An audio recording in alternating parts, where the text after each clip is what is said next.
Hello दोस्तों, मैं आपका गाइड आपका दोस्त अनुराग पांडे और आप देख रहे हैं हमारा यूट्यूब चैनल। आस्था की टेस्ट सीरीज चल रही थी बिहार पीसीएस 67th प्री 2021, जो कि 8 मई को निर्धारित है। उसी पेपर को ध्यान में रखते हुए आस्था टेस्ट सीरीज की एक श्रृंखला चला रहे थे, जिसमें हम अभी तक 4 वीडियो कंप्लीट कर चुके हैं। चारों वीडियो जो है फुल मॉक टेस्ट रहे हैं। आप लोगों ने उसे देखा है तो बड़ी अच्छी बात है, और अगर प्रश्न को ध्यान से सुन के उन प्रश्नों पे गौर किया है तो वो बहुत अच्छी बात है। अगर नहीं सुने हैं तो आप उसको सुन सकते हैं, जाके प्लेलिस्ट में अवेलेबल है, पूरी व्याख्या के साथ मौजूद है। आज हम जो टेस्ट देखेंगे वो 5वां वीडियो है टेस्ट का। फिलहाल इसमें पीटी टेस्ट 3rd है, जो कि इंडियन पॉलिटी और गवर्नेंस से संबंधित है, लेकिन ये 5वां टेस्ट है। तो हम शुरुआत करेंगे और पूरा पेपर हम देखेंगे। 150 प्रश्न होते हैं, तो पूरा का पूरा वीडियो एक वीडियो में पूरा पेपर कंप्लीट करेंगे। और वीडियो को अंत तक जरूर देखें, वीडियो को लाइक शेयर कमेंट करें, साथ में चैनल को भी सब्सक्राइब कीजिए और जो प्रश्न पूछा जाए उसका जवाब जरूर दीजिए, ठीक है। उस देखना इम्पोर्टेंट इसलिए है क्योंकि एक्सप्लेनेशन जो इसकी व्याख्या है उसमें 2-4 फैक्ट्स आपको एक्स्ट्रा मिलेंगे ही मिलेंगे। वो हो सकता है आपके पेपर में लाभदायक सिद्ध हो, ठीक है। तो चलिए शुरू करेंगे हम। पहला प्रश्न, इस चैप्टर का पहला प्रश्न है कि भारतीय नागरिकता किन प्रकार या प्रकारों से प्राप्त नहीं की जा सकती है। देखिए, सबने पढ़ा है, ठीक है, कि भारतीय संविधान में 5 प्रकार से नागरिकता प्राप्त की जाती है। कौन कौन सी भाई? जन्म से है, वंश परंपरा से है, पंजीकरण से है, देशीकरण से भी है, भूमि विस्तार से भी है, ठीक है। लेकिन यहाँ पे जो ऑप्शन प्रश्न पूछा गया नहीं प्राप्त की जा सकती है, इसमें कोई ऐसा ऑप्शन नहीं है जो ऐसा दिया गया हो, तो इसका सही उत्तर हो जाएगा ई वाला। अगला प्रश्न है 42वें संविधान संशोधन द्वारा प्रस्तावना में क्या एक नहीं जोड़ा गया था? प्रस्तावना में जोड़ा गया था समाजवाद, धर्मनिरपेक्ष, अखंडता शब्द को 1976 में जोड़ा गया था। इसमें जो भाईचारा है ना, वो शब्द इसमें नहीं जोड़ा गया था। और एक चीज याद रखना, 42वें संविधान संशोधन को 1976 को लघु संविधान के रूप में भी जाना जाता है। ये एक एक्स्ट्रा फैक्ट है, ये आपको ध्यान रखना है। तो इसका सही उत्तर क्या हो जाएगा? भाईचारा, ठीक है। अगला प्रश्न क्या है? अगला प्रश्न है किस वाद में महिलाओं को घरेलू हिंसा से संरक्षण अधिनियम 2005 को संवैधानिक घोषित किया गया था? तो महिलाओं को घरेलू हिंसा से संरक्षण अधिनियम 2005 में लाया गया था। एक प्रश्न ये तैयार हुआ। तो किस वाद में ऐसा हुआ था? तो याद रखना, वाद है डी पॉल राज और बनाम भारत संघ वाद में, ठीक है, अनुच्छेद 15(3) के आधार पर। ध्यान रखना इसको, ठीक है। अगला प्रश्न है राज्य में राज्यपाल को कौन शपथ दिलाते हैं? तो ये सबको पता होगा, अनुच्छेद 155 के तहत राज्य के राज्यपाल की नियुक्ति राष्ट्रपति के द्वारा की जाती है। राज्यपाल को शपथ दिलवाने का काम करते हैं उच्च न्यायालय के मुख्य न्यायाधीश, ठीक है। जबकि याद रखना कि राज्यपाल राष्ट्रपति के प्रसाद पर्यंत पद अपना धारण करते हैं। तो इसका सही उत्तर क्या हो जाएगा? उच्च न्यायालय के मुख्य न्यायाधीश। हालांकि सिंपल प्रश्न है, लेकिन गलती सिंपल प्रश्न में ही होती, कठिन प्रश्न में कभी गलती नहीं होती है। अगला प्रश्न क्या है? वर्तमान में केंद्र शासित प्रदेशों की संख्या कुल कितनी है? 7, 8, 9, 6 कितनी है? तो भैया सिर्फ और सिर्फ 8 है, ठीक है। दमन दीव और दादरा नगर हवेली को एक कर दिया गया, ओके। अगला प्रश्न है सामान्य दंड विधि के अधीन गिरफ्तार किए गए व्यक्ति को कौन कौन से अधिकार प्राप्त नहीं होते हैं? तो इसमें देखिए कि अनुच्छेद 22 में प्रावधान दिया गया है कि सामान्य दंड विधि के अधीन गिरफ्तार व्यक्ति को गिरफ्तारी के अधिकार जानने का भी अधिकार है भाई। विधि व्यवसायी से परामर्श का भी अधिकार है। गिरफ्तारी से 24 घंटे के भीतर मजिस्ट्रेट के आदेश के बिना, मतलब मजिस्ट्रेट के सामने पेश करना होता। अगर ऐसा नहीं होता है तो उनके आदेश के बिना 24 घंटे से अधिक निरुद्ध नहीं किया जा सकता है, ठीक है। तो क्या है, गिरफ्तार के अधिकार जानेगा, विधि व्यवसाय से परामर्श भी लेगा। सी वाला भी सही है। और डी वाला, गिरफ्तारी के 24 घंटे के भीतर मजिस्ट्रेट के समक्ष ले जाने का भी अधिकार होता है। तो भैया सबसे सही सटीक जो उत्तर होगा, कौन से अधिकार प्राप्त नहीं है, तो सारे अधिकार प्राप्त हुए हैं, इसलिए इसका सही उत्तर ई हो जाएगा। अगला प्रश्न क्या है कि किस अनुच्छेद के तहत कारखानों खानों किसी जोखिमपूर्ण कार्य में बालकों का नियोजन निरस्त किया गया है? ये देखिए 23 अनुच्छेद 23 और 24 दो हैं। एक तो है अनुच्छेद जो 24 है उसमें इसका प्रावधान किया गया है। ठीक है, ठीक है, ध्यान रखिएगा और याद रखिएगा इसका मतलब क्या है कि 14 वर्ष से कम आयु के बालकों को कारखाना खाने या किसी जोखिमपूर्ण कार्य में नियोजन का निषेध किया गया है। उद्देश्य ये है कि कम आयु के बालकों के साथ स्वास्थ्य और जीवन की रक्षा करना तथा शोषण से उनको बचाना है। ठीक है, चलिए अगला प्रश्न देखते हैं। अगला प्रश्न है, हाल ही में किस केंद्र शासित प्रदेश का विलय किया गया है? तो दादरा नगर हवेली का विलय हुआ ना, दमन दीव में, सही है ना। चलिए अगला प्रश्न है, निम्न में से कौन सा सही सम्मिलित नहीं है?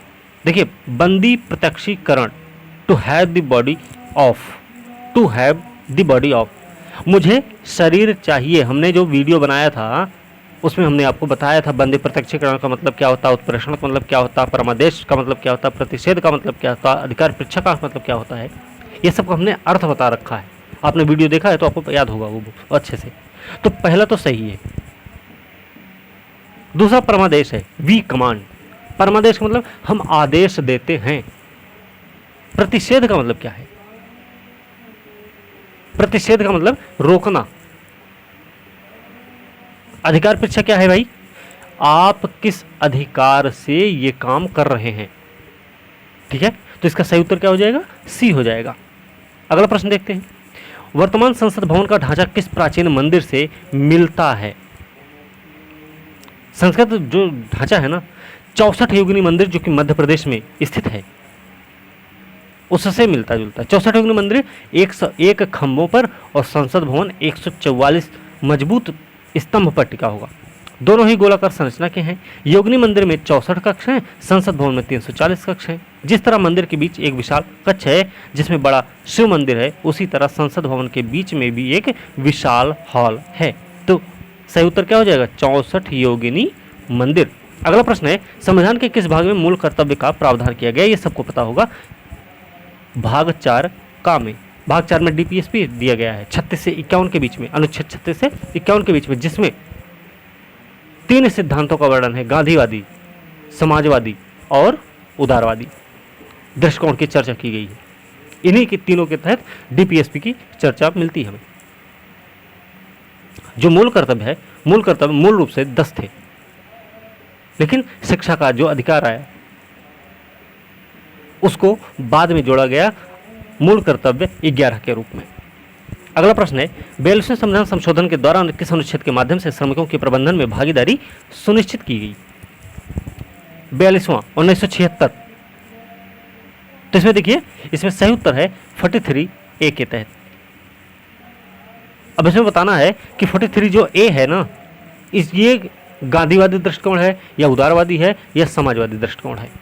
ठीक है, चलिए अगला प्रश्न है, दिल्ली और पांडिचेरी संघ शासित राज्यों की विधान सभाओं को राष्ट्रपति के निर्वाचक मंडल में किस संविधान संशोधन के द्वारा शामिल किया गया था?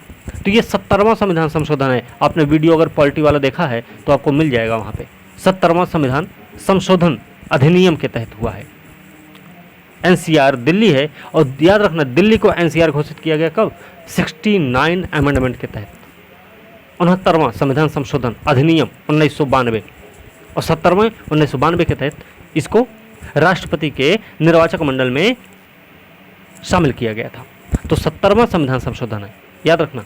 अगला प्रश्न है, किस अनुच्छेद के तहत उपबंध किया गया है कि कोई व्यक्ति राष्ट्रपति पद पर पुनर्विचार के लिए पात्र है? कौन सा अनुच्छेद के तहत है भाई? ये भी बहुत सिंपल प्रश्न है। अनुच्छेद 57 में कहा गया है कि कोई भी व्यक्ति राष्ट्रपति पद पर निर्वाचन के लिए योग्य है, किंतु वह कितनी बार राष्ट्रपति चुना जा सकता है, इस प्रश्न पर संविधान मौन है। जैसे कि भारत के पहले राष्ट्रपति जो रहे डॉक्टर राजेंद्र प्रसाद, वो सबसे ज़्यादा बार रहे हैं, ठीक है, 52 से 62 तक रहे हैं वो। तो अनुच्छेद 57 के तहत कहा गया है। अगला प्रश्न है, इनमें से कौन से सदस्य राष्ट्रपति महाभियोग प्रक्रिया में तो भाग लेते हैं लेकिन निर्वाचन में भाग नहीं लेते हैं? देखिए, इसमें संसद के दोनों सदनों के मनोनीत सदस्य जो होते हैं महाभियोग प्रक्रिया में भाग लेते हैं। राज्य विधानसभा के निर्वाचित सदस्य निर्वाचन में भाग लेते हैं लेकिन मनोनीत महाभियोग वाले में नहीं लेते हैं, ठीक है, ध्यान रखना। अटॉर्नी जनरल कैग ये सब नहीं है, इसका सही उत्तर ए हो जाएगा, ठीक है। वीडियो अगर आपने देखा है पॉलिटी वाला तो आपको बहुत अच्छे से ये पूरा का पूरा कॉन्सेप्ट, पूरा का पूरा एक एक फैक्ट आपको याद हो गया होगा अगर आपने पॉलिटी वाला वीडियो देखा है तो। नहीं देखे हैं तो उसको देख लीजिए। आपको बताएं कि पॉलिटी वाला वीडियो अगर आपने देखा है, देख लेंगे आप लोग, तो एक भी प्रश्न, जितना भी पॉलिटी से प्रश्न आएगा, एक भी वहाँ से बाहर नहीं जाने वाला है, ठीक है। चलिए अगले प्रश्न की तरफ चलते हैं भाई। भारत के राष्ट्रपति को किस अनुच्छेद के तहत क्षमादान की शक्ति प्रदान की गई है या क्षमादान की शक्ति प्राप्त है? कौन से अनुच्छेद के तहत प्राप्त है भाई? भारतीय संविधान अनुच्छेद है 72 में कहा गया कि राष्ट्रपति किसी अपराध के लिए दोष सिद्धि किसी व्यक्ति के लिए दंडदेय को निलंबित, माफ या परिवर्तित कर सकता है। तो कौन से अनुच्छेद? अनुच्छेद 72 के तहत। अगला प्रश्न क्या है, इनमें से कौन सा राष्ट्रपति कार्यकाल सबसे कम दिनों के लिए था? सबसे कम दिनों के लिए था, किसका समय है? देखिए, सबसे लंबी अवधि है डॉक्टर राजेंद्र प्रसाद, है ना, 50 से 62 तक रहे हैं। लेकिन जो डॉक्टर जाकिर हुसैन ये कार्यकारी राष्ट्रपति थे, छोड़ दिया जाए तो इनकी सबसे कम अवधि रही है। कितने दिन की अवधि है? 1 साल 11 महीना, मतलब 12-11 23 महीने का समय रहा है। नाम क्या है उनका? नाम है डॉक्टर जाकिर हुसैन। अगला प्रश्न है, इनमें से कौन से राष्ट्रपति, उपराष्ट्रपति कभी राष्ट्रपति के पद पर कार्य नहीं किए हैं? देखिए, हामिद अंसारी राष्ट्रपति नहीं बने हैं, पहला एक उत्तर तो यही मिल गया। दूसरे कौन भाई? देखो, कौन कौन उपराष्ट्रपति रहे जो राष्ट्रपति बने हैं? नहीं, कौन कौन से ऐसे उपराष्ट्रपति रहे जो राष्ट्रपति नहीं बने हैं?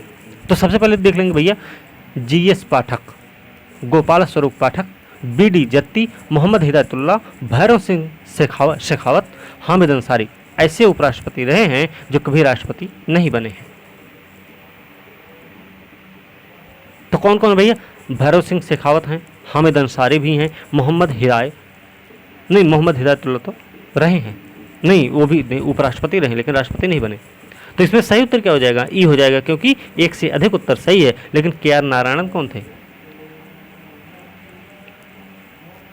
ठीक है,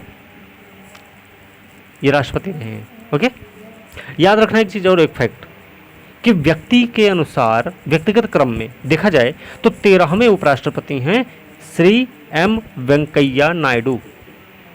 और वैसे कौन है? कार्यकाल में 15वें हैं, व्यक्ति में 13वें हैं, कार्यकाल में 15वें हैं, ठीक है। चलिए अगला प्रश्न क्या है कि भारतीय संविधान के अनुसार प्रधानमंत्री का पदावधि कितने वर्षों का होता है? भारतीय संविधान के अनुसार कितना साल है भाई? 5 साल है ना। देखिए, अनुच्छेद 75(2) में ये कहा गया कि मंत्रीगण राष्ट्रपति के प्रसाद पर्यंत पद धारण करेंगे और यही उपबंध प्रधानमंत्री पर भी लागू होता है। कहा गया है, सैद्धांतिक रूप से देखा जाए तो प्रधानमंत्री जो है राष्ट्रपति के प्रसाद पर्यंत पद धारण करता है, लेकिन व्यावहारिक रूप से देखा जाए तो वह तब तक अपने पद पर बना रह सकता है जब तक उसे लोकसभा का विश्वास प्राप्त होगा, ठीक है। तो राष्ट्रपति के प्रसाद पर्यंत भी पद धारण करते हैं और निर्धारित नहीं भी है। दोनों इसका सही उत्तर हो जाएगा और इसका सही उत्तर हो जाएगा ई, एक से अधिक सही है, ठीक है। भारत में अभी तक कुल कितने उप प्रधानमंत्री बनाए गए हैं? अब देखिए कौन कौन बने भी। पहली बार बने थे प्रधानमंत्री पंडित जवाहरलाल नेहरू के कार्यकाल में सरदार पटेल जी उप प्रधानमंत्री रहे हैं, ठीक है, उप प्रधानमंत्री रहे हैं ये।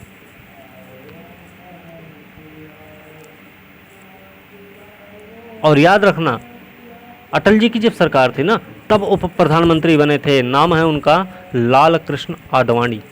वो 7वें उप प्रधानमंत्री रहे हैं। तो इसका सही उत्तर सी हो जाएगा।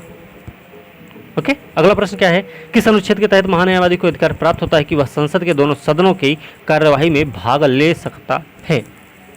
देखिए, अनुच्छेद 88 के तहत प्रावधान है कि महान्यायवादी को अधिकार मिला हुआ है कि वह संसद के दोनों सदनों की कार्यवाही में भाग ले सकता है, विचार व्यक्त भी कर सकता है, लेकिन याद रखना मतदान नहीं कर सकता है भाई। क्यों? क्योंकि वह संसद का सदस्य नहीं होता है। एक आपको फैक्ट एक्स्ट्रा बता देते हैं कि महान्यायवादी एक ऐसा पद है जो परंपरागत रूप से परंपरा रही है हमारे यहाँ कि सरकार के साथ आता है और सरकार के साथ ही जाता भी है। ठीक है, जिस दिन सरकार ने त्यागपत्र दिया उस दिन महान्यायवादी का पद समाप्त हो जाता है। हालांकि राष्ट्रपति के प्रसाद पर्यंत ये भी होते हैं, लेकिन एक परंपरा है ही। ठीक है, तो इसका सही उत्तर क्या हो जाएगा? अनुच्छेद 88। अगला प्रश्न क्या है, भारत के राष्ट्रपति को अधिकार नहीं प्राप्त है कि वह क्या है भाई? इसका सही उत्तर क्या हो जाएगा? अब इसमें देखिए कि उनको ऐसा कौन सा अधिकार मिला है, अधिकार नहीं मिला है कि जो वह नहीं कर सकते। तो वो ऐसा काम नहीं कर सकते कि सर्वोच्च न्यायालय को न्यायाधीश को हटा दे। कि भारत के राष्ट्रपति जो मंत्रिपरिषद के सलाह पर किसी व्यक्ति के दंड को क्षमा कर सकते हैं, आपातकाल की घोषणा कर सकते हैं, अध्यादेश जारी कर सकते हैं, लेकिन सर्वोच्च न्यायालय के न्यायाधीश को हटा नहीं सकते हैं। इसको हटाने के लिए क्या करना होगा? संसद के दोनों सदनों के सदस्यों के विशेष बहुमत अर्थात सदन की कुल सदस्यता का बहुमत होना चाहिए और सदन में उपस्थित और मत देने वाले सदस्यों का भी 2/3 बहुमत का समर्थन प्राप्त होना चाहिए, तभी इनको हटाया जा सकता है। तो इसका सही उत्तर बी हो जाएगा। ठीक है, अगला प्रश्न क्या है भाई? अगला प्रश्न है, संघीय विधायिका का प्रावधान संविधान के किस भाग में निहित है? संघीय विधायिका, अब देखिए ये तो सिंपल प्रश्न है ना, इसको पता होना चाहिए। भाग 5 में दिया गया प्रावधान 79 अनुच्छेद 79 79 से लेके 122 तक किया गया है। ठीक है, 79 में कहा गया है कि संघ के लिए एक संसद होगी जो राष्ट्रपति और संसद के दोनों सदन कौन कौन से, लोकसभा और राज्यसभा से मिलकर बनेगी। ठीक है, याद रखना राष्ट्रपति जो है संसद का अभिन्न अंग है। तो अभिन्न अंग क्यों है? वो इसलिए है भाई क्योंकि कोई भी विधेयक है जब तक राष्ट्रपति महोदय की मुहर नहीं लगती उस पर, तब तक वह कानून नहीं माना जाता, तब तक वह कानून नहीं बनता है। इसके लिए ध्यान रखना इसका। और भाग 5 में ऐसा प्रावधान किया गया अनुच्छेद 79 से 122 तक के बीच में। वर्तमान में लोकसभा में अनुसूचित जाति के लिए कुल कितनी सीटें आरक्षित हैं? इस समय कितनी सीटें आरक्षित है भाई? इस समय जो सीटें आरक्षित हैं अनुसूचित जाति के लिए टोटल हैं 84 और अनुसूचित जनजाति के लिए कितनी हैं? वो हैं 47। और ये प्रावधान शुरुआत में 10 वर्ष के लिए था, लेकिन बाद में संविधान संशोधन करते करते 10-10 साल के लिए बढ़ाया गया है। अभी हाल ही में याद रखना एक चीज़ और कि अभी हाल ही में एंग्लो इंडियंस के आरक्षण का मुद्दा, आरक्षण का प्रावधान समाप्त हो चुका है। ठीक है, तो इसका सही उत्तर क्या हो जाएगा? अनुसूचित जाति के लिए 84 है और अनुसूचित जनजाति के लिए 47 है। अगला प्रश्न है, इनमें से किस प्रस्ताव को पारित हो जाने के बाद सरकार को त्यागपत्र देना पड़ता है? तो कौन सा प्रस्ताव भाई? निंदा प्रस्ताव, कटौती प्रस्ताव, स्थगन, विशेषाधिकार। देखिए इसमें ऐसा है कि बजट की मांगों में कटौती है तो रखे गए प्रस्ताव को कटौती प्रस्ताव बोलते हैं, ध्यान रखना। लोकसभा में कटौती प्रस्ताव पारित होने का मतलब यह है कि सरकार के प्रति अविश्वास है। मतलब लोकसभा में कटौती प्रस्ताव पास हो जाने पर सरकार को त्यागपत्र देना पड़ता है। कटौती प्रस्ताव पास हो जाए तो सरकार को त्यागपत्र देना पड़ेगा। अगर कटौती प्रस्ताव पेश नहीं होता है तो पास नहीं होता है तो क्या होगा? सरकार को त्यागपत्र नहीं देना पड़ेगा। तो इसका सही उत्तर क्या हो जाएगा? ए हो जाएगा। ठीक है, अगला प्रश्न है, नई अखिल भारतीय सेवाओं का सृजन का प्रावधान किस अनुच्छेद में किया गया है? तो ये भैया अनुच्छेद 312 के तहत। अगला प्रश्न है, वर्तमान में राज्यसभा में विपक्ष के नेता कौन है? इस समय विपक्ष के नेता कौन भाई? देखिए 2021 तक राज्यसभा में जो विपक्ष के नेता थे उनका नाम है गुलाम नबी आजाद, लेकिन 2021 से मल्लिकार्जुन खड़गे हैं राज्यसभा में विपक्ष के नेता। ठीक है, इसका सही उत्तर यही हो जाएगा। अगला प्रश्न है, राज्यसभा का गठन कब किया गया था? कब किया गया था भाई? देखिए 3 अप्रैल 1952 को काउंसिल ऑफ स्टेट्स नाम से राज्यसभा का पहली बार गठन हुआ, जिसकी प्रथम बैठक हुई थी 13 मई 1952 को। सभापति रहे उपराष्ट्रपति, क्योंकि राज्यसभा का उपसभापति कौन, राज्यसभा का सभापति कौन होता है? उपराष्ट्रपति, पदेन सभापति होता है। तो पहले उपराष्ट्रपति हमारे हैं सर्वपल्ली, डॉक्टर सर्वपल्ली राधाकृष्णन। तो पहले सभापति कौन बनेंगे? तो डॉक्टर सर्वपल्ली राधाकृष्णन ही बनेंगे। फिर 23 अगस्त 1954 को सभापति ने घोषित किया कि अब काउंसिल ऑफ स्टेट्स जो है राज्यसभा के नाम से जाना जाएगा, और इसी 1954 में ही लोकसभा का भी नाम चेंज हो गया था। तो इसका सही उत्तर क्या हो जाएगा? राज्यसभा का गठन कब किया गया था भाई? तो इसका सही उत्तर हो जाएगा 1952 में। अगला प्रश्न है, इनमें से किस राज्य में सबसे कम राज्यसभा के सीटों का आवंटन है? अब देखिए उत्तर प्रदेश में सबसे ज़्यादा है, लेकिन इससे काम नहीं चलने वाला है। पश्चिम बंगाल, तमिलनाडु, बिहार, महाराष्ट्र दिया गया है। तो इसका सही उत्तर क्या हो जाएगा? अब देखिए आवंटन, राज्यसभा में सीटों का आवंटन देख लें तो बिहार में 16 है, पश्चिम बंगाल में 16 है, महाराष्ट्र में 19 है, तमिलनाडु में 18 है। तो अगर हम बिहार और पश्चिम बंगाल को मान लें 16-16, तो इसका सही उत्तर ई हो जाएगा, है ना। अगला प्रश्न क्या है कि कोई साधारण विधेयक अगर विधानसभा द्वारा पारित किया जाता है तो कितने अवधि तक विधान परिषद में पड़े रहने पर विधानसभा उसे पुनः पारित कर सकती है? तो कितने दिन का भाई? देखिए ये 14 दिन का प्रावधान होता है कि विधान परिषद अपने पास 14 दिन के लिए रोक सकती है, बस। 1864 में द्वारा स्थानीय स्वशासन को मान्यता प्रदान की गई। 70 में लॉर्ड मेयो ने पंचायतों को कार्यात्मक और वित्तीय स्वायत्तता भी प्रदान की। स्थानीय स्वशासन के जनक लॉर्ड रिपन को माना जाता है। ठीक है, तो ये 14 दिन का भैया प्रावधान है, ये हमें ध्यान रखना है। ठीक है,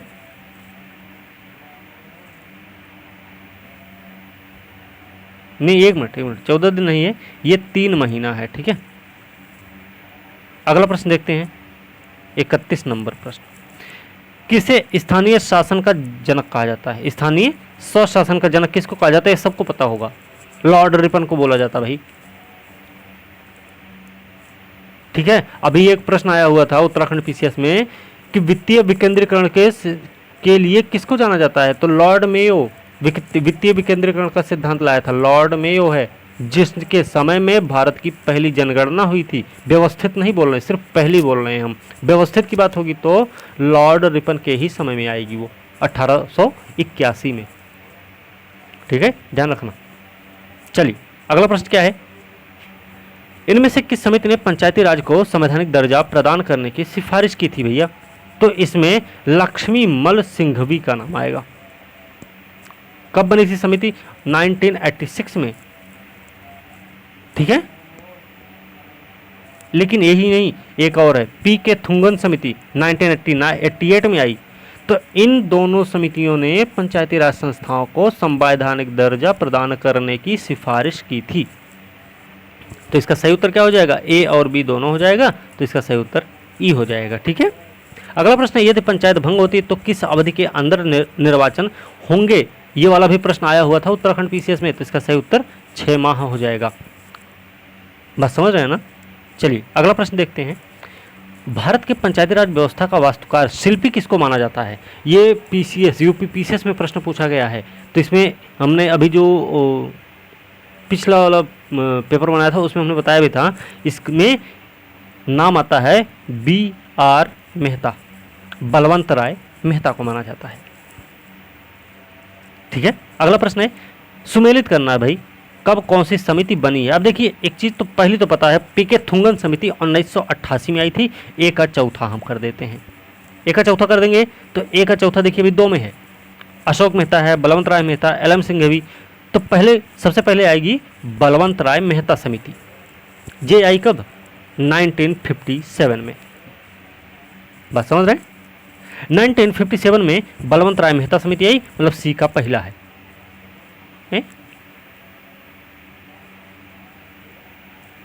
है ना। तो अशोक मेहता कब आई थी? और देखिए एल.एम. सिंघवी समिति आई थी 1986 में, डी का दूसरा है। तो देखिए डी का दूसरा है और ए का चौथा है। इसमें देखिए ऐसा कोई ऑप्शन है नहीं फिलहाल, समझ रहे हैं ना। ए का चौथा हो गया और डी का हो गया दूसरा। बी आर मेहता हो गए 57 पहला हो गया, सी का पहला हो गया और बी वाले का मेहता 77 हो गया, है ना। इस हिसाब से इसमें कोई भी ऑप्शन ऐसा नहीं दिख रहा है। समझ आए ना।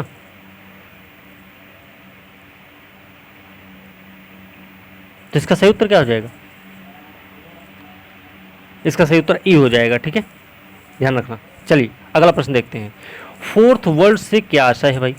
फोर्थ वर्ल्ड, चौथा विश्व का मतलब क्या है?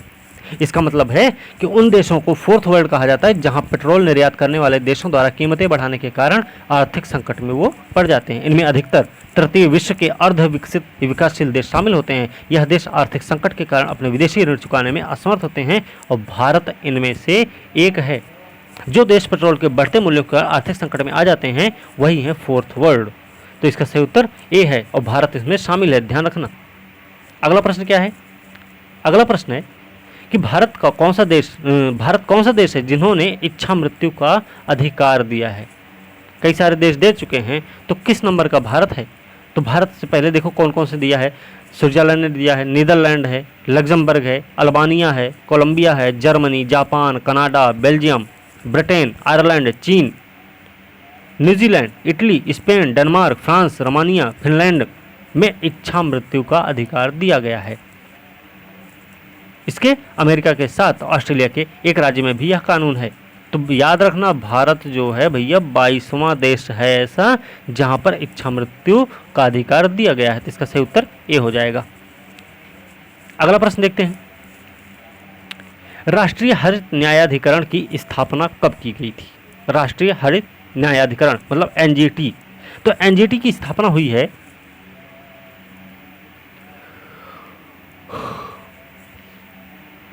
अक्टूबर 2010 में। इसके पहले अध्यक्ष बने लोकेश्वर सिंह पंटा, याद रखना नाम है। पहले अध्यक्ष रहे लोकेश्वर सिंह पंटा और दूसरे अध्यक्ष रहे हैं जस्टिस स्वतंत्र कुमार। लेकिन वर्तमान में कौन है? वर्तमान में है भैया आदर्श कुमार गोयल। तो इसकी स्थापना हुई है 2010 में। पहले अध्यक्ष रहे लोकेश्वर जी, दूसरे रहे स्वतंत्र कुमार और तीसरे हैं वर्तमान में है आदर्श कुमार गोयल। अगला प्रश्न है, इनमें से किन राज्यों ने बच्चियों से दुष्कर्म के मामले में मृत्यु दंड का प्रावधान किया? किन राज्यों ने किया भाई? अब देखिए 12 वर्ष से कम आयु के बच्चियों से दुष्कर्म के दोषी को मृत्युदंड देने का कठोर प्रावधान वाला का आपराधिक कानून संशोधन विधेयक 2018 को संसद में मंजूरी मिल गई है। 2018 में मिली है, ध्यान रखना। इस समय राजस्थान में है, हरियाणा में भी है, अरुणाचल प्रदेश में है। तो तीनों राज्यों में ये कानून है भैया, मृत्यु दंड दिया जाएगा उनको। तो इसका सही उत्तर क्या हो जाएगा? ई, क्योंकि एक से अधिक उत्तर सही है इसका। अगला प्रश्न है, जम्मू कश्मीर की राजभाषा में शामिल नहीं है। देखिए वहाँ पे हिंदी नहीं होगी, वैसे तो उर्दू कश्मीरी तो हो सकती है, डोंगरी हो सकती है क्या? हमें तो नहीं लगता। देखिए राजभाषा अधिनियम 2020 का संबंध जम्मू कश्मीर संघराज्य क्षेत्र के शासकीय प्रयोजनों हेतु उपयोग की जाने वाली राजभाषा के उपबंध से है। इस अधिनियम के अंतर्गत कश्मीरी भी है वहाँ पे। अच्छा, हिंदी, उर्दू, डोंगरी, अंग्रेजी को राजभाषा का दर्जा दिया गया। हिंदी को भी उसमें शामिल किया गया भाई। हिंदी है, उर्दू है, डोंगरी है, अंग्रेजी है, कश्मीरी, इन सभी भाषाओं को शामिल किया गया है। तो इसमें सही उत्तर ई हो जाएगा, ठीक है, इनमें से कोई नहीं। अगला प्रश्न है, 102वां संविधान संशोधन अधिनियम का संबंध है। तो भैया आपको पता होना चाहिए राष्ट्रीय पिछड़ा वर्ग आयोग से संबंधित है 102वां संविधान संशोधन। तो इसका सही उत्तर सी हो जाएगा। अभी ये भी उत्तराखंड पीसीएस में प्रश्न पूछा गया था। तो 103वां जो है ईडब्ल्यूएस के लिए है, ठीक है, ये भी याद रखना है। चलिए हो गया ना। अच्छा, एक चीज़ याद रखना, 102वां संविधान संशोधन अधिनियम 2018 जो कि 123वां संशोधन विधेयक का उपबंध राष्ट्रीय पिछड़ा वर्ग आयोग से है। इसी के तहत राष्ट्रीय पिछड़ा वर्ग आयोग को संवैधानिक दर्जा दिया गया था। अगला प्रश्न है, अब तक भारत में कुल कितनी बार राष्ट्रीय आपात की घोषणा की गई? भारत में देखिए भारत में अभी तक जो हुई है राष्ट्रीय आपात की घोषणा 3 बार हुई है। कब कब हुई है भाई? एक तो चीन के साथ जब युद्ध हुआ, दूसरा पाकिस्तान के साथ जब युद्ध हुआ, और तीसरा इंदिरा जी ने लगा दिया था राष्ट्रीय आपात। ठीक है, तो 3 बार हुआ है। मुख्य चुनाव आयुक्त, अगला प्रश्न है, मुख्य चुनाव आयुक्त अन्य चुनाव आयुक्तों की नियुक्ति कितने वर्ष के लिए की जाती है? तो ये तो 6 वर्ष है या 6 वर्ष है या 62 साल है, दोनों में से जो पहले आ जाए उसी में उनका कार्यकाल पूरा होगा। तो इसका सही उत्तर सी हो जाएगा। अगला प्रश्न क्या है कि राष्ट्रीय मतदाता दिवस कब मनाया जाता है? 24 जनवरी कि 25 जनवरी? भाई देखिए क्या है कि निर्वाचन आयोग का गठन हुआ था 25 जनवरी 1950 को। ठीक है, इसी कारण 2011 से 25 जनवरी को राष्ट्रीय मतदाता दिवस मनाए जाने का निश्चय किया गया। तो 2011 से लगातार अभी अब मनाया जा रहा है, तो 25 जनवरी को मनाया जाता है राष्ट्रीय मतदाता दिवस। ठीक है। अगला प्रश्न है, मिलान करना फिर से भाई, यहाँ पे भी ध्यान रखना है। भारत का नियंत्रक महालेखा परीक्षक कैग है, वित्त आयोग है, प्रशासनिक अधिकरण है, लोक सेवा संघ लोक सेवा आयोग है। तो भाई सबसे पहले तो हम संघ लोक सेवा आयोग को उठाएंगे, इसको ले जाएंगे 315 के साथ। प्रशासनिक अधिकरण की बात करेंगे तो ये 323 ए के तहत है, तो सी का चौथा हो जाएगा और डी का पहला हो जाएगा, डी का पहला हो जाएगा और सी का चौथा हो जाएगा, ये है। तो इसका सही उत्तर क्या हो जाएगा? ए होना चाहिए ना। अब देखिए नियंत्रक महालेखा परीक्षक जो है वो है 148 के तहत। वित्त आयोग कहाँ है? 280 में है। प्रशासनिक अधिकरण कब है? 323 ए में है। संघ लोक सेवा आयोग 315 में है। तो इसका सही उत्तर ए हो जाएगा। ठीक है। अगला प्रश्न है, मूल संविधान में संपत्ति के अधिकार को किस अधिनियम के तहत मूलाधिकार का दर्जा दिया गया था? मूल संविधान में संपत्ति के अधिकार की बात हो रही है, तो इसमें देखिए मूल संविधान के अंतर्गत संविधान के अधिकार संपत्ति के अधिकार को अनुच्छेद 19(1) के तहत और अनुच्छेद 31 के तहत मौलिक अधिकार का दर्जा दिया गया था। अनुच्छेद 31 के तहत और अनुच्छेद 19(1) के तहत। लेकिन 44वें संविधान संशोधन के द्वारा 1978 में इसे मूल अधिकार से हटाकर कानूनी अधिकार बनाया गया, और ये कहाँ है? अनुच्छेद 300 का में जोड़ा गया। ठीक है, तो ये अनुच्छेद 19(1) में है। ठीक है ना, तो ध्यान रखना। तो मूल अधिकार में मूल संविधान में था ये। ठीक है, इसमें पूछा गया है संपत्ति के अधिकार को किस अधिकार के तहत मूल अधिकार का दर्जा दिया गया था। तो मूल अधिकार का दर्जा तो पहले ही दिया गया था ना। मूल संविधान में संपत्ति के किस अनुच्छेद के तहत होना चाहिए? अगर अनुच्छेद के तहत माना जाए तो 19(1) के तहत है और अनुच्छेद 31 के तहत भी है। ठीक है, तो इसका सही उत्तर ई हो जाएगा। ठीक। अगला प्रश्न है, आकस्मिक निधि का प्रावधान है।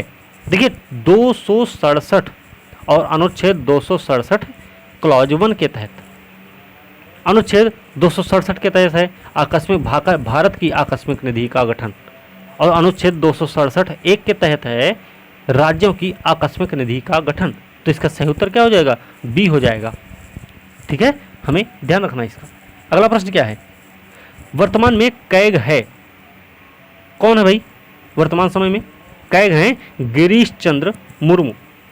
अगला प्रश्न है, उच्च न्यायालय में न्यायाधीशों की संख्या में वृद्धि करने की शक्ति किसके पास है?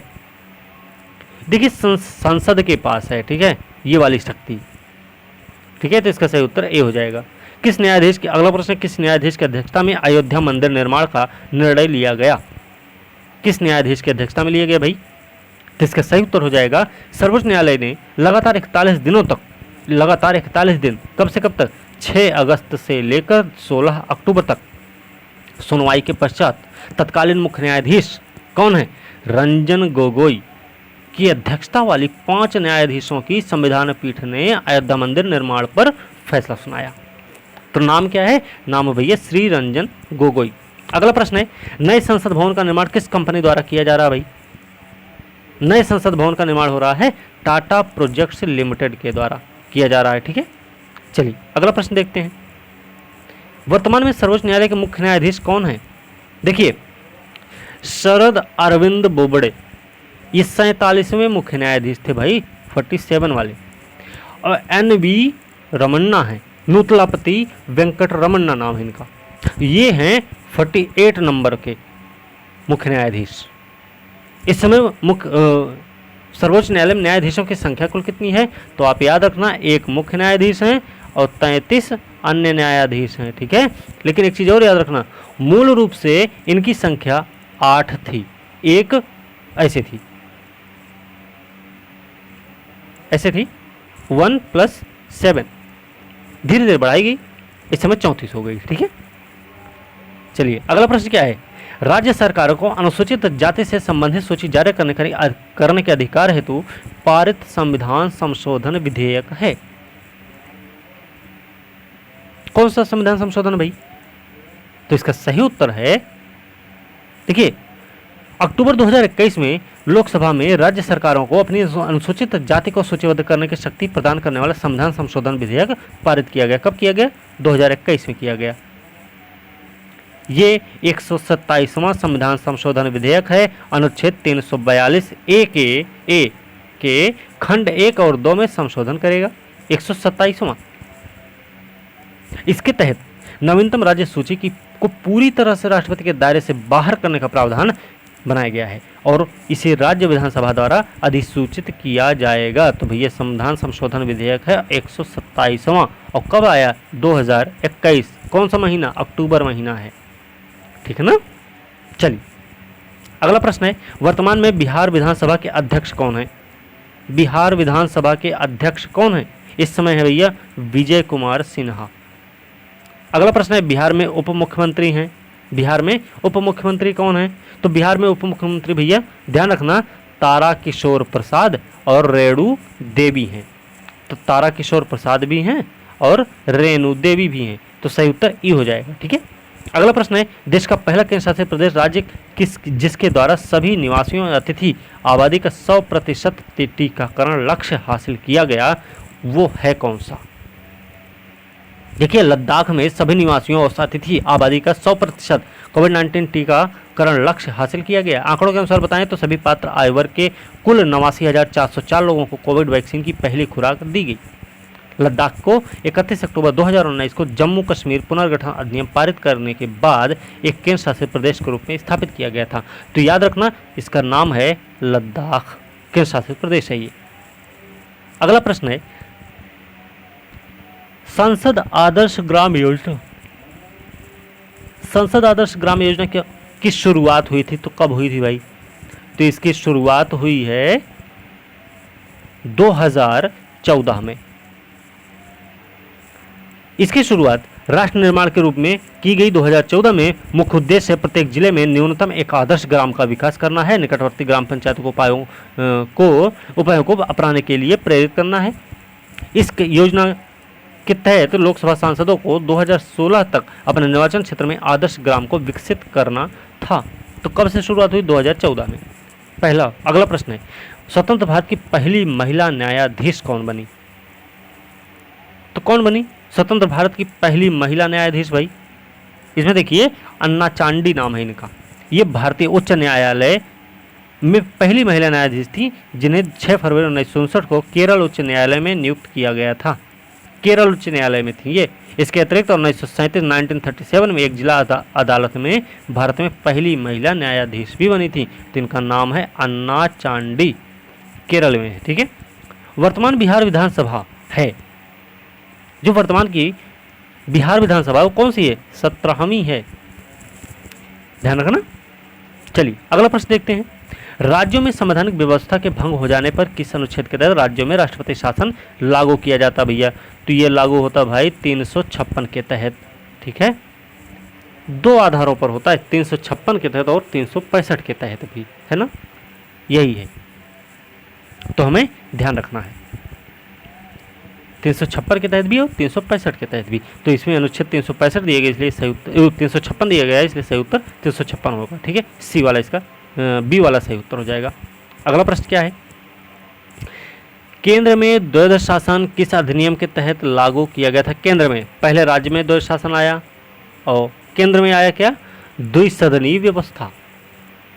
बाद में राज्यों में द्वैध शासन लाया गया और कुछ राज्यों में के नहीं, एक मिनट, सबसे पहले पहले तो राज्यों में द्वैध शासन आया और केंद्र में द्विसदनीय व्यवस्था आई। उसके बाद राज्यों में द्वैध शासन समाप्त करके केंद्र में द्वैध शासन लाया गया और कुछ राज्यों में द्विसदनीय व्यवस्थापिका का प्रावधान किया गया। तो इसमें देखिए द्वैध शासन कब लाया गया भाई? इसका सही उत्तर हो जाएगा भारत सरकार अधिनियम 1919 के तहत ऐसा किया गया था, जबकि भारत सरकार अधिनियम 1935 के तहत प्रांतों में द्वैध शासन खत्म करके केंद्र में लगाया गया था। तो इसका सही उत्तर 1919 हो जाएगा, भारत सरकार अधिनियम। और केंद्र में कब लगा? 1935 के तहत। अगला प्रश्न है, किस अधिनियम के तहत बर्मा को भारत से अलग किया गया? तो सबको पता होगा 1937 में बर्मा भारत से अलग किया गया था और अधिनियम था 1935 का, भारत सरकार अधिनियम 1935 के तहत। अगला प्रश्न देखते हैं, पेशा अधिनियम 96 का संबंध है किससे है भाई? देखिए ग्राम सभा को सशक्त बनाने से संबंधित है पेशा अधिनियम 1996। ठीक है, याद रखना। मतलब पेशा का जो नंबर है ना, नाम है अनुसूचित क्षेत्रों का विस्तार अधिनियम 1996 के तहत ग्राम सभा को सशक्त बनाने का लक्ष्य रखा गया। इसके तहत अनुसूचित क्षेत्रों में विकास परियोजनाओं के लिए भूमि के अधिग्रहण से पहले और अनुसूचित क्षेत्रों में ऐसी परियोजनाओं से प्रभावित व्यक्तियों को पुनर्स्थापित या पुनर्वास से पहले ग्राम सभा अथवा उपयुक्त स्तर की पंचायतों से परामर्श किया जाएगा। तो इसका सही उत्तर ए हो जाएगा। ठीक है, ये भी प्रश्न पूछा गया, यूपीएससी में आया हुआ है। अगला प्रश्न है, किस वाद में उद्देशिका को संविधान की मूल आत्मा कहा गया? किस वाद में उद्देशिका को संविधान की मूल आत्मा कहा गया? तो ये भैया केशवानंद भारती मामले में कहा गया था। कब आया था? देखिए न्यायमूर्ति थे उस समय हिदायतुल्ला जी। ठीक है, गोलकनाथ बनाम पंजाब राज्य के प्रकरण में उद्देशिका को संविधान की मूल आत्मा कहा, जबकि डॉक्टर BR अम्बेडकर ने संवैधानिक उपचारों का अधिकार अनुच्छेद 32 को संविधान की मूल आत्मा कहा। तो याद रखना ये जो है ना केशवानंद भारती मामला नहीं है, ये है भैया गोलकनाथ मामला। ठीक है, गोलकनाथ मामला है। न्यायमूर्ति उस समय हिदायतुल्ला M मोहम्मद हिदायतुल्ला थे। ठीक है, चलिए अगला प्रश्न है, भारत एक गणतंत्र देश है, मतलब क्या है इसका? गणतंत्र देश है तो इसका मतलब क्या है? इसका मतलब है कि भारत का जो अध्यक्ष है, मतलब राष्ट्रपति महोदय हैं, उनका पद वंशानुगत नहीं है बल्कि वो निर्वाचित होते हैं। कि भारतीय लोकतंत्र में सर्वोच्च पद पर जो व्यक्ति बैठा हुआ है राष्ट्रपति, वो निर्वाचित होता है, इसीलिए भारत एक गणतंत्र देश है। ठीक है, अगला प्रश्न है, 73वां संविधान संशोधन अधिनियम के तहत पंचायती राज व्यवस्था के लिए कौन सा एक नया खंड जोड़ा गया? 73वां संविधान संशोधन अधिनियम के तहत एक नया खंड जोड़ा गया भाई। अब देखिए कौन सा जोड़ा गया था? 9 का जोड़ा गया और एक 9 खा भी जोड़ा गया था। ठीक है, इसमें 9 दिया गया, 9 दिया गया, 11 दिया गया, 8 है और 21 भी दिया गया है। तो इसमें सही उत्तर क्या हो जाएगा भाई? इसमें सही उत्तर हो जाएगा 73वां संविधान संशोधन के द्वारा भारत के संविधान में एक नया खंड 9 जोड़ा गया। इसे पंचायतों के नाम से भाग में उल्लेखित किया गया और अनुच्छेद 243 से लेकर 243 अड़ा के प्रावधान को शामिल भी। सी हो जाएगा, सी नहीं होना चाहिए वैसे, सी सही है। ठीक है, अगला प्रश्न देखते हैं क्या है। भूमि विधियों को संवैधानिक संरक्षण प्रदान करने के लिए भारतीय संविधान में कौन सी अनुसूची जोड़ी गई? भूमि विधियों को संवैधानिक संरक्षण प्रदान करने के लिए कौन सी अनुसूची जोड़ी गई है? भूमि विधियों को संवैधानिक संरक्षण प्रदान करने के लिए भारतीय संविधान में कौन सी अनुसूची जोड़ी गई है? तो इसका सही उत्तर क्या हो जाएगा? देखिए भूमि विधियों को संवैधानिक संरक्षण प्रदान करने के उद्देश्य से पहला संविधान संशोधन अधिनियम 1951 में लाया गया था। तो जोड़ी गई थी कौन सी? पहले वाले संविधान संशोधन में 9वीं अनुसूची जोड़ी गई थी। ये बात हमें ध्यान रखनी है। ठीक है, तो इसका सही उत्तर क्या हो जाएगा? 9वीं अनुसूची भाई। उल्लिखित कानून की सर्वोच्च न्यायालय के न्यायिक पुनर्विलोकन शक्तियों के अंतर्गत परीक्षा इसकी नहीं की जा सकती है। याद रखना, इसमें जो उल्लिखित कानून है उसके मामले में है। ठीक है, अगला प्रश्न क्या है। अब आप लोगों को एक चीज़ पता होगा कि कोई भी सरकार होती है, अगर कोई ऐसा विधेयक लाती है जिसपे न्यायिक समीक्षा होने की संभावना लगे, उसे 9वीं अनुसूची में डाल दिया जाता है। ये बचने के लिए कि न्यायिक समीक्षा ना हो इसकी, इस पर ज़्यादा बहस ना हो। ठीक है, चलिए अगला प्रश्न क्या है कि पिछड़ा वर्ग आयोग की नियुक्ति संविधान के किस अनुच्छेद के तहत उपबंध पर की जाती है भाई? कौन सा अनुच्छेद है संविधान का जिसके तहत पिछड़ा वर्ग आयोग का गठन किया जाता है? तो इसका सही उत्तर क्या हो जाएगा? अनुच्छेद 340 के तहत पिछड़ा वर्ग आयोग गठित करने की शक्ति राष्ट्रपति को दी गई है। तो अनुच्छेद 340 के तहत है। अगला प्रश्न क्या है? अधिकार का विकास सबसे पहले कहाँ हुआ था? तो भैया देखिए, ये बीपीएससी एग्जाम में पूछा गया प्रश्न है, हमें ध्यान रखना है। तो इसमें देखिए, मूल अधिकार का पहली बार विकास हुआ ब्रिटेन में। ब्रिटिश सम्राट थे जॉन, जिन्होंने 1215 में हस्ताक्षरित अधिकार पत्र मूलाधिकार संबंधी प्रथम लिखित दस्तावेज है ये। 1689 में लिखित बिल ऑफ राइट्स मूल अधिकारों के संबंध में एक अन्य प्रमुख दस्तावेज भी है। तो इसका सही उत्तर क्या हो जाएगा? सबसे पहले ब्रिटेन में लाया गया। अगला प्रश्न क्या है? मूलाधिकार तथा अल्पसंख्यक अधिकार के संबंध में बनी परामर्श समिति के अध्यक्ष कौन थे? मूलाधिकार अल्पसंख्यक अधिकार के संबंध में बनी परामर्श समिति के अध्यक्ष कौन थे? अब देखिए, मूल अधिकार से संबंधित जो है उसके हैं जेबी कृपलानी उप समिति, और अल्पसंख्यक अधिकार से संबंधित उप समिति जो बनी थी उसके थे एचसी मुखर्जी। पिछले वाले वीडियो हमने बता रखा है। लेकिन यहाँ पे मूल अधिकार अल्पसंख्यक अधिकार के संबंध में बनी परामर्श समिति के जो अध्यक्ष थे उनका नाम है डॉक्टर।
अगला प्रश्न है, किस वाद में घोषित किया गया कि भारत रत्न, पद्म विभूषण, पद्मश्री अलंकरण अनुच्छेद 18(1) में प्रयुक्त उपाधि शब्द के अंतर्गत नहीं आते हैं? तो कौन सा है ऐसा अनुच्छेद भाई? कौन सा वाद रहा? तो बालाजी राघवन बनाम भारत संघ 1996 के मामले में सर्वोच्च न्यायालय ने निर्धारित किया कि ये जो हैं अलंकरण अनुच्छेद 18(1) में प्रयुक्त उपाधि शब्द के अंतर्गत नहीं आते। क्यों? क्योंकि इनका प्रयोग अलंकृत व्यक्ति के नाम के आगे या पीछे नहीं किया जा सकता। तो इसका सही उत्तर हो जाएगा बालाजी राघवन बनाम भारत संघ वाद। अगला प्रश्न देख लें।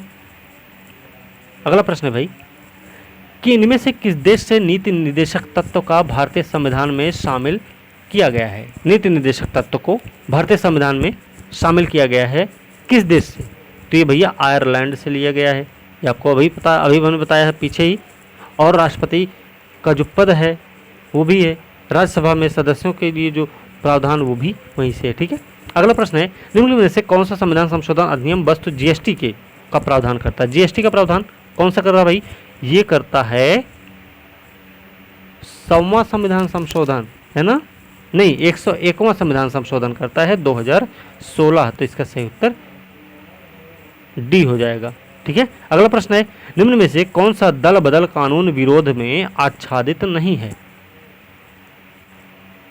देखिए इसमें भारतीय संविधान 52वां संविधान संशोधन के द्वारा 1985 में 10वीं अनुसूची जोड़ी गई, जिसमें दल बदल के आधार पर निराधारता संबंधी उपबंध भी किए गए। इसमें किसी दल में एक साथ पूर्ण दल बदल, एक साथ लघु दल बदल, दल के प्राधिकृत व्यक्ति के निर्देश के विरुद्ध मतदान करने संबंधी प्रावधान दिए गए हैं। इसके तहत भारत में पहली बार राजनीतिक दलों को संवैधानिक मान्यता प्रदान की गई और इस कानून के तहत किसी दल के विभिन्न चरणों में बड़े पैमाने पर दल बदल को परिस्थिति का उल्लेख नहीं है। तो दल बदल, किसी दल में विभिन्न चरणों में बड़े पैमाने पर दल बदल अगर होता है तो उनके लिए कोई भी ऐसा कानूनी विरोध नहीं हो सकता। अगला प्रश्न क्या है, बिहार के बारे में असत्य है। पहले मुख्यमंत्री भैया श्री कृष्ण सिंह थे, बात सही है। पहले उप मुख्यमंत्री कौन थे?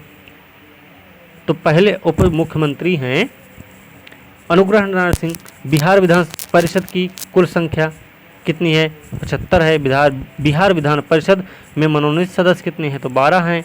तो इसका सही उत्तर ई हो जाएगा, क्योंकि सभी सही सुमेलित हैं। अगला प्रश्न है, निम्न में से कौन सी याचिका अधीनस्थ न्यायालयों की कार्य पद्धति का परीक्षण करती है? निम्न में से कौन सी याचिका अधीनस्थ न्यायालयों की कार्य पद्धति का परीक्षण करती है? तो इसमें सही उत्तर क्या हो जाएगा? उत्प्रेषण, जो अधीनस्थ न्यायालयों के कार्य पद्धति का परीक्षण करती है। ठीक है, उत्प्रेषण और प्रतिषेध याचिकाएं उत्प्रेषण भी है और प्रतिषेध भी है, याद रखना भैया, दोनों है। कार्य पद्धति परीक्षण करती है। जब अधीनस्थ न्यायालय अपने अधिकार से बाहर किसी विषय पर सुनवाई करता है तो ऊपरी न्यायालय प्रतिषेध याचिका द्वारा मामले को अपने पास मंगवा लेता है, जबकि यदि अधीनस्थ न्यायालय वो अपने वे अधिकार क्षेत्र से बाहर निर्णय दे दिया है तो ऊपरी न्यायालय उत्प्रेषण याचिका के द्वारा उस निर्णय को रद्द कर मामले को अपने पास लेकर पुनः सुनवाई करेगा। तो देखिए, उत्प्रेषण में क्या है, जब सुनवाई हो गई होगी, पूरी तरह फाइनल हो गया होगा, तब मंगवाया जाएगा अपने पास उत्प्रेषण के तहत। प्रतिषेध के तहत क्या होगा कि सुनवाई चल ही रही होगी, तभी उसको अपने पास मंगवा लिया जाएगा। दोनों में अंतर है।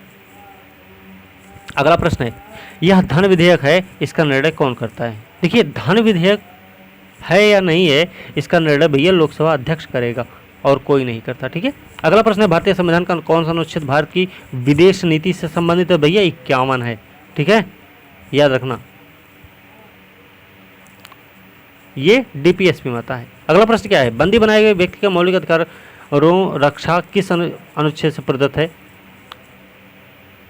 ठीक है, बंदी बनाया गया व्यक्ति है कोई, तो वो अनुच्छेद 21 या अनुच्छेद 22 के तहत है।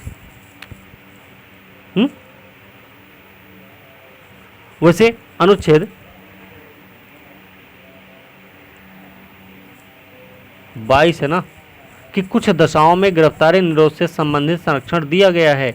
ठीक है, तो अनुच्छेद 22 के तहत है, ये 21 में नहीं है। अगला प्रश्न है, भारतीय संविधान द्वारा प्रदत्त निम्न में से कौन सा अधिकार गैर नागरिकों को भी उपलब्ध है? देखिए, अभिव्यक्ति की स्वतंत्रता तो नहीं है भाई दूसरे लोगों को, सिर्फ भारतीयों को है। संवैधानिक निराकरण का अधिकार, ये तो हो सकता है। देश के किसी भाग में घूमने बसने का अधिकार है, तो ये भी नहीं है। तो बी और डी ये दोनों तो भैया नहीं है, ए और सी में से हो सकता है। अब ये देख लेते कौन सा है। तो देखिए, जो सी है ना, संवैधानिक निराकरण का अधिकार, ये भारतीयों को भी प्राप्त है और विदेशियों को भी प्राप्त है। ठीक है, लेकिन अभिव्यक्ति की स्वतंत्रता, संपत्ति अर्जित करने के का अधिकार, देश के किसी भाग में घूमने बसने का अधिकार, ये सब सिर्फ और सिर्फ भारतीयों को प्राप्त है। अगला प्रश्न क्या है, निम्न में से किसके द्वारा संपत्ति के मूल अधिकार का लोप किया गया? ये हुआ है 44वें संविधान संशोधन 1978 के द्वारा। ठीक है, अगला प्रश्न क्या है, अगला प्रश्न है, निम्नलिखित में से कौन से अधिकार भारतीय संविधान के अनुच्छेद 32 के अंतर्गत प्रवर्तित किए जा सकते हैं? तो ये भैया संवैधानिक उपचारों का अधिकार जो है ना, अनुच्छेद 32 में दिए गए भाई। संवैधानिक अधिकार नहीं, मौलिक अधिकार होगा। यहाँ संवैधानिक उपचारों का अधिकार होता तो बात बनती, ये मौलिक अधिकार आ जाएगा। ठीक है, अगला प्रश्न क्या है कि भारतीय गणराज्य के संविधान का कौन सा अनुच्छेद व्यक्ति की प्राण दैहिक स्वतंत्रता के संरक्षण से संबंधित है? प्राण और दैहिक स्वतंत्रता का जो संरक्षण है वो है अनुच्छेद 21 के तहत। अगला प्रश्न है, निम्नलिखित का क्रम क्या है? अब देखिए, फ्रांसीसी क्रांति से पहले आई थी औद्योगिक क्रांति, याद रखना। अमेरिकी क्रांति आई थी 1776 में, 1776 में। फ्रांसीसी क्रांति आई थी 1784 में। इंग्लैंड की जो गौरवपूर्ण क्रांति रही है वो भैया रही है 1688 में। औद्योगिक क्रांति कब आई है? औद्योगिक क्रांति आई भैया 18वीं शताब्दी में। तो इसका सही उत्तर क्या हो जाएगा? सबसे पहले देखिए 1688 में आई इंग्लैंड की गौरवपूर्ण क्रांति, सबसे पहले आएगा तीसरा नंबर। उसके बाद आएगा पहला नंबर 1776 अमेरिकी क्रांति, फिर आएगा फ्रांसीसी क्रांति का नंबर आएगा, उसके बाद आएगा औद्योगिक क्रांति का नंबर। तो इसका सही उत्तर सी हो जाएगा, ध्यान रखना। चलिए अगला प्रश्न देखते हैं। उद्देशिका के तहत संविधान का मूल स्रोत है, उद्देशिका के तहत संविधान का मूल स्रोत क्या है? जो संविधान का मूल स्रोत है वो है भारत की जनता। क्यों? शुरुआत ही होती भैया हम भारत के लोग, भारत को, है ना, इस तरीके से। अब आईटी एक्ट की धारा है 66A, किस वर्तमान स्थिति क्या है? आईटी एक्ट की धारा है 66A, इसकी वर्तमान स्थिति क्या है ये बताना है, प्रश्न है। तो 66A क्या है? इस समय निरस्त हो चुका है, लेकिन अभी भी इसके तहत केस दर्ज किए जाते हैं, ठीक है। हाल ही में सर्वोच्च न्यायालय ने इससे संबंधित सरकार से सवाल भी किए कि जब कानून निरस्त है तो किस आधार पर 66A के तहत केस दर्ज किए जा रहे हैं। तो इसका सही उत्तर क्या हो जाएगा? निरस्त है। अगला प्रश्न, राजीव गांधी खेल रत्न पुरस्कार का नया नाम क्या हुआ? तो ये सबको पता होगा, मेजर ध्यानचंद पुरस्कार। राशि वही है, नाम अलग है, ठीक है। तमिलनाडु के नए मुख्यमंत्री बने हैं, उनका नाम क्या है? उनका नाम है भैया MK स्टालिन। MK स्टालिन ना तमिलनाडु के नए राष्ट्रपति, तमिलनाडु के नए मुख्यमंत्री बने, ठीक है, ध्यान रखना। शपथ लिए थे ये 7 मई को, ठीक है। अगला प्रश्न है, इनमें से कौन सा काम कैग का नहीं है? कैग का जो काम नहीं है वो कौन सा है भाई? देखिए सभी जो काम है ना इसमें, देखिए ऋण की जांच है, व्यापार विनिर्माण के लाभ हानि की गणना होती है, स्टॉक लेखाओं प्राप्तियों का लेखा परीक्षण होता है, तुलन पत्रों और अनुषंगी लेखाओं का परीक्षण, ये सारी चीजें कैग से संबंधित हैं, कैग से कार्य हैं। तो इसका सही उत्तर ई हो जाएगा, ठीक है। अगला प्रश्न है, प्रत्येक पंचायत का कार्यकाल कितना होता है? प्रत्येक पंचायत का कार्यकाल 73वें संविधान संशोधन अधिनियम के द्वारा प्रत्येक स्तर पर पंचायतों के लिए 5 वर्ष के कार्यकाल का निर्धारण किया गया है। तो पंचायत का जो कार्यकाल है इसकी पहली बैठक से शुरुआत होती है, ठीक है, प्रथम बैठक से लेके 5 वर्ष तक, ये सबके लिए है, ध्यान रखना। बिहार किस क्षेत्रीय परिषद के अंतर्गत आता भाई? बिहार, देखिए भारत में 5 क्षेत्रीय परिषद है, उत्तर है, मध्य है, पूर्वी है, पश्चिमी है, दक्षिणी भी है। तो बिहार और पश्चिम बंगाल, उड़ीसा, ये पूर्वी क्षेत्रीय परिषद के अंतर्गत आएंगे। तो इसका सही उत्तर पूर्वी हो जाएगा, सी वाला, ठीक है। तो याद रखना, बिहार, बंगाल, उड़ीसा। अगला प्रश्न है, जिला परिषद के सदस्य निर्वाचित होने के लिए उम्र सीमा का निर्धारण किया गया है, तो कितना है भाई? देखिए पंचायतों को चुनाव लड़ने के लिए 21 साल होनी चाहिए। जिला परिषद सदस्य भी पंचायती राज व्यवस्था के अंतर्गत ही आता है, इसलिए उसका हो जाएगा 21 साल, ठीक है। अगला प्रश्न क्या है, राष्ट्रीय अनुसूचित जाति आयोग का गठन संविधान के किस अनुच्छेद के तहत किया गया है? राष्ट्रीय अनुसूचित जाति आयोग का गठन ये हुआ है 338 के तहत, याद रखना। अगला प्रश्न है, मुख्य सूचना आयुक्त की सेवानिवृत्ति की उम्र सीमा कितनी है? कितनी है सेवानिवृत्ति की उम्र सीमा मुख्य सूचना आयुक्त सूचना आयुक्त की? 5 साल या 65 साल, याद रखना, दोनों में से कुछ भी आ जाए, समय समाप्त हो जाएगा, 65 या 5 वर्ष, ठीक है। संघ लोक सेवा आयोग में कुल कितने सदस्य होते हैं? देखिए जहां तक हमें पता है, अच्छा ठीक है, तो अनुच्छेद 315 में 315 से 323 के बीच में एक अध्यक्ष होता है और 11 सदस्य होते हैं। तो सदस्य पूछा गया कुल कितने सदस्य होते हैं, तो ये होते हैं 11। अगर अध्यक्ष को जोड़ के बोला जाए तो 12, ठीक है। राष्ट्रीय मानवाधिकार आयोग के सदस्यों का कार्यकाल कितना होता है? राष्ट्रीय मानवाधिकार आयोग के सदस्यों का कार्यकाल कितना होता है? तो ये होता है भैया 5 साल या 70 साल तक। पहले प्रावधान था राष्ट्रीय मानवाधिकार आयोग का जो अध्यक्ष बनेगा मुख्य न्यायाधीश बनते थे, रिटायर्ड। लेकिन अब क्या है कि मुख्य न्यायाधीश नहीं रहेंगे, वो सर्वोच्च न्यायालय के रिटायर्ड न्यायाधीश रह सकते हैं, ठीक है। मुख्य न्यायाधीश वाला शब्द हटा दिया गया है, ठीक है, ध्यान रखना। अगला प्रश्न क्या है, निम्नलिखित में से किसको संविधान द्वारा मौलिक अधिकारों को लागू करने की शक्ति दी गई है? संविधान द्वारा मौलिक अधिकारों को लागू करने की शक्ति किसको दी गई है? मौलिक अधिकार लागू करने की, तो ये भैया देखिए सर्वोच्च न्यायालय या उच्च न्यायालय को दी गई है, ठीक है ना। अनुच्छेद 13 मूल अधिकारों को उल्लंघन के विरुद्ध न्यायालयों को न्यायिक पुनर्विवेचन शक्ति दी गई है भैया। शक्ति उच्चतम न्यायालय 226 के तहत को ही प्रावधान की गई है, प्रदान की गई है। अपनी इस शक्ति के अधीन उच्चतम न्यायालय और उच्च न्यायालय विधानमंडलों द्वारा पारित ऐसे किसी भी अधिनियम को असंवैधानिक घोषित किया जा सकता है जो संविधान के भाग 3 मूलाधिकार में दिए गए किसी भी उपबंध की असंगति में होंगे। तो इसका सही उत्तर क्या हो जाएगा? सर्वोच्च न्यायालय और उच्च न्यायालय। अगला प्रश्न देखते हैं, किस देश में दोहरी नागरिकता का सिद्धांत स्वीकार किया गया? ये बहुत सिंपल प्रश्न है, इसमें सबको पता होगा ये वाला कि अमेरिका में है ये वाला प्रावधान दोहरी नागरिकता। ठीक है, अगला प्रश्न क्या है? पीपुल्स वॉर ग्रुप आतंकवादी संगठन स्थित है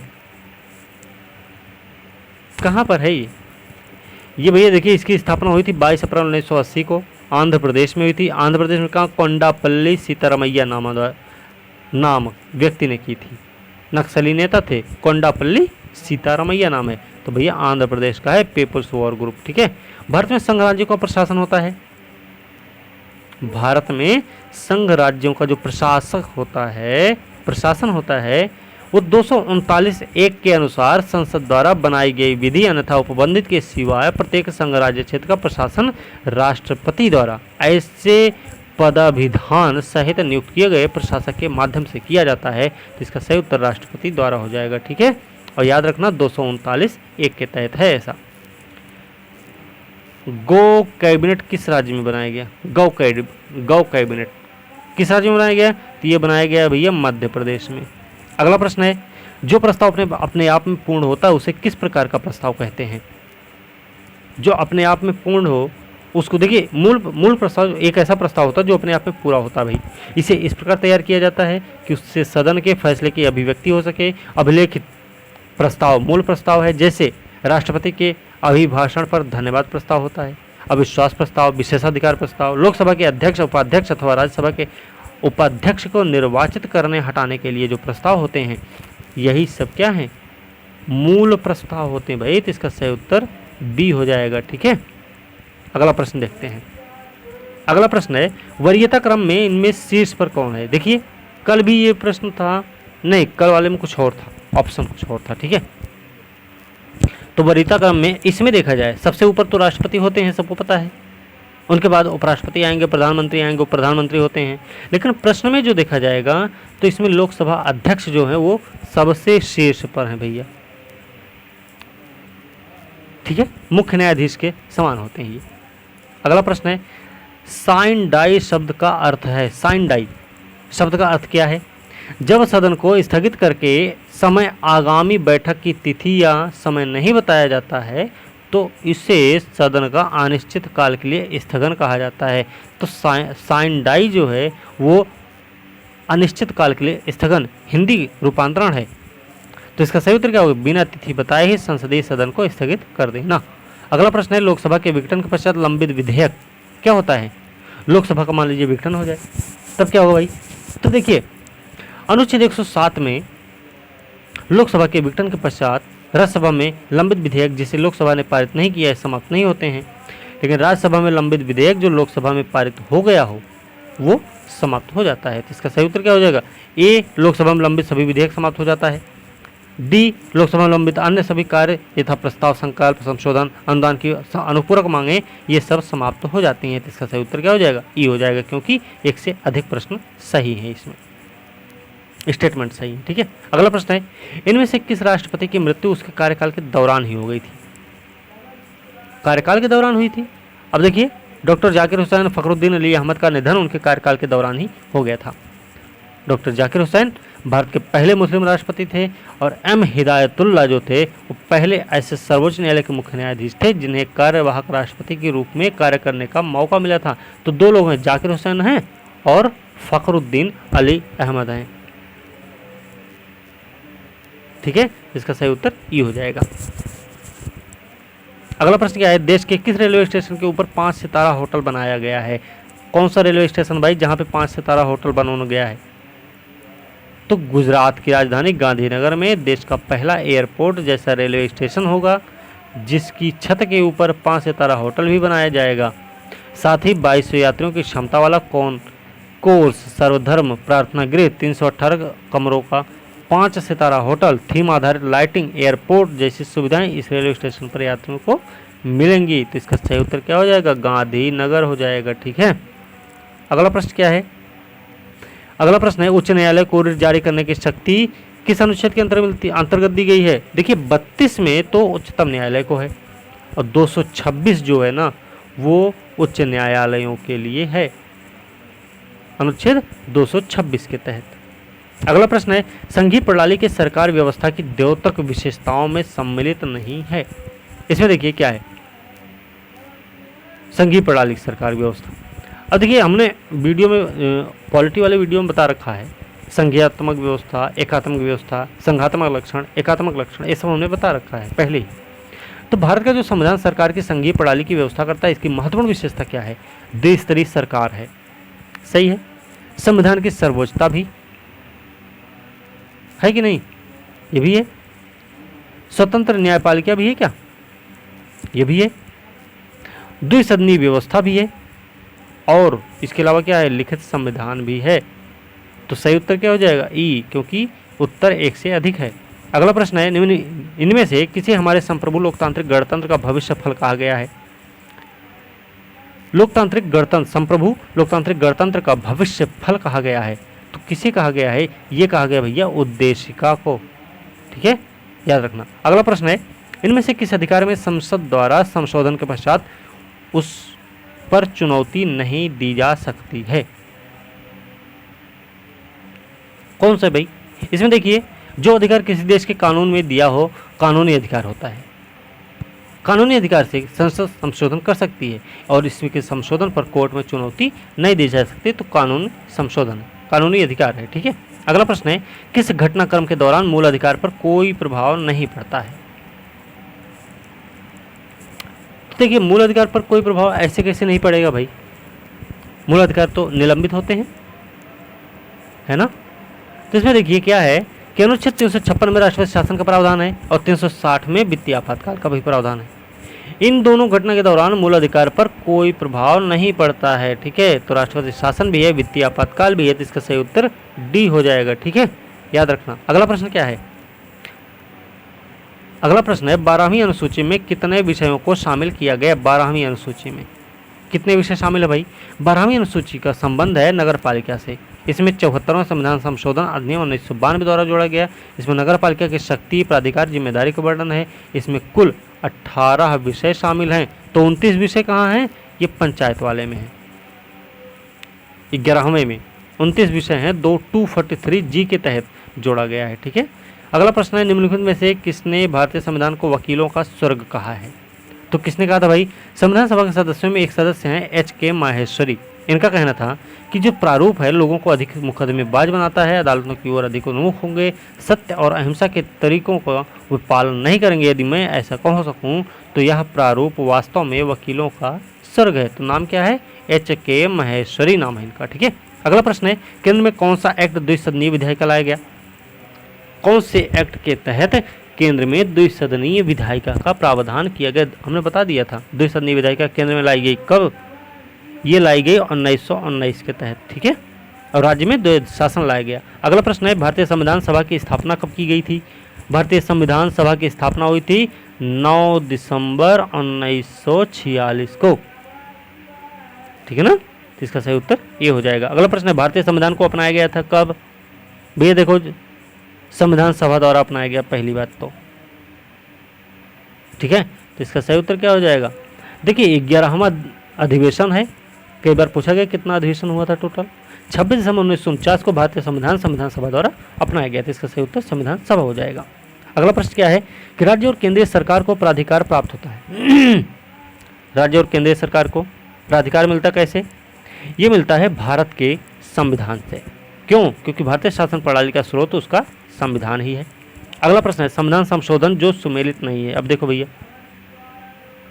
102 सही है, 103 भी सही है, EWS 104 सही है, समय सीमा 105 राज्यों को पिछड़ा वर्ग के निर्धारण का अधिकार दिया गया है राज्यों को। तो भैया इसका सही उत्तर ई हो जाएगा। ठीक है, अच्छा वर्तमान में केंद्रीय मंत्रिमंडल में बिहार मंत्रियों की कुल संख्या कितनी है? केंद्रीय मंत्रिमंडल में बिहार से जो मंत्री बने उनकी संख्या कुल कितनी है? कि कुल संख्या है 6। ठीक है, तो भैया 150 प्रश्न ये भी समाप्त हो गए। तो ये अगला वीडियो जो होगा अगले वाले पेपर से होगा, और परफेक्शन आईएएस का भी करीब 10 सेट बनाएंगे हम। तो इसी के साथ आज की वीडियो हम यहीं समाप्त करेंगे, ठीक है। और अगली वीडियो के साथ उम्मीद ये करते हैं कि आप लोग वीडियो अच्छे से देखेंगे, समझेंगे, सुनेंगे भी, और अच्छी लगेगी वीडियो तो आप अपने दोस्तों को शेयर भी करेंगे, है ना। तो इसी के साथ आज की वीडियो हम यहीं समाप्त करेंगे। अगली वीडियो के साथ कल मिलते हैं, तब तक के लिए धन्यवाद।